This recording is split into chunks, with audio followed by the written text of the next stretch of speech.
The main theme of 2064 read-only memories is how you would function in a highly advanced technological world with low moral values.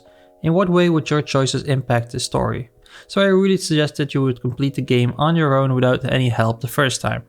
But if you're like me and you wonder which other endings the game has in store for you, welcome to Indie Game Guides, and today I present to you how to unlock all 5 endings in 2064 read-only memories.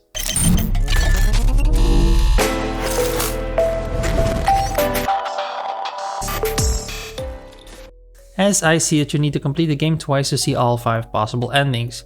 Now, to limit it to only 2 playthroughs, you will need to make a few saves at the exact right time. Now, I will explain in a moment when that will be, but some ground rules first. Now, I'm not going to show all the 5 endings because that would make this video much longer than it has to be, and that way you can find out for yourselves. Now, of course, I don't need to tell you that we're dipping our toe into spoiler territory, so you know what you're getting yourself into by watching this video. So if you want my help, you gotta do something for me. You got a problem with that, tough. Let's start with the 4 endings you'll get by regularly playing the game. Which one you get depends on the combination of 2 things. First of all, did you pass or fail the codebreaker puzzle in chapter 5? Now in this puzzle you're trying to steal Hayden's data from the Parallax servers.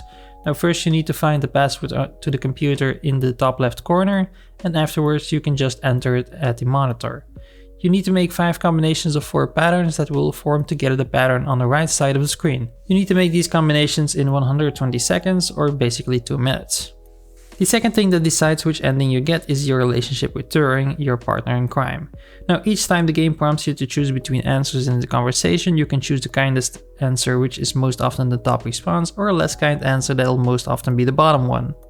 Now I like making graphs, so that's exactly what I did. Now on the top you have your relationship status with Turing, and on the left you can see if you managed to complete the codebreaker puzzle successfully or not. So as you can see, by combining these 2 factors, there are 4 possible endings called All Good Things, Sacrifice, A New Blood, and Complicity. If you want to see all 4 endings, I believe it would be best to do this with 2 playthroughs based on the relationship with Turing.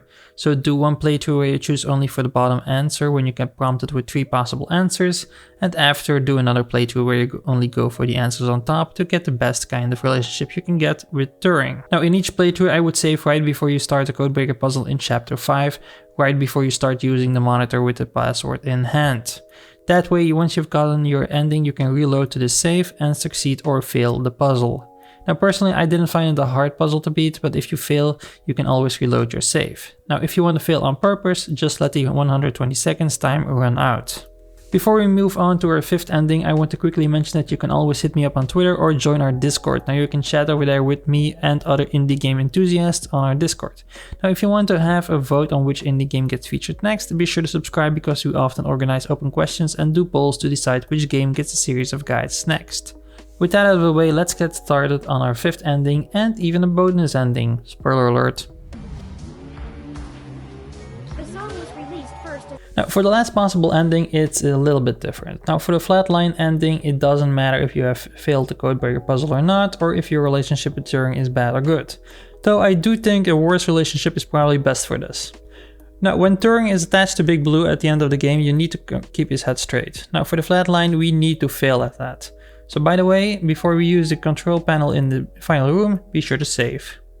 Now, best way to get Turing to overload was by reminding him of the death of his creator Hayden and putting him under pressure by reminding him of how all the life of every ROM depends on him. Now, for the bonus ending, I just want to quickly mention there used to be 6 endings, but the developers removed the one that I'm going to talk about, and the reason behind it is that the ending had actually too many plot holes apparently, but it still offers a cool scene either way. Now at the start of the chapter 5 you will find Tomcat in your apartment for what I assume to be the longest conversation in game. At one point you get the option to choose "This is a bad idea, we can't make this decision," and just keep on the course for all the prompts afterwards. Now basically your character is telling Tomcat and Turing how they shouldn't proceed, and he'll just write a newspaper article about it just to expose everything. Now you'll probably encounter this scene when you're doing a bad relationship with Turing walkthrough anyway, but I still found it a very cool scene to see. And those were all 5 ways you can get the different endings in 2064 read-only memories. Now if you found this useful, be sure to give the video a thumbs up, and if you want to see more content like this one, consider subscribing. We publish 3 guides just like this one every week, and I would love to get your input in our open questions and polls in the community page. Thanks for watching, and I'll see you in the next one. If you have any questions, feel free to First, could you tell me your preferred name for use?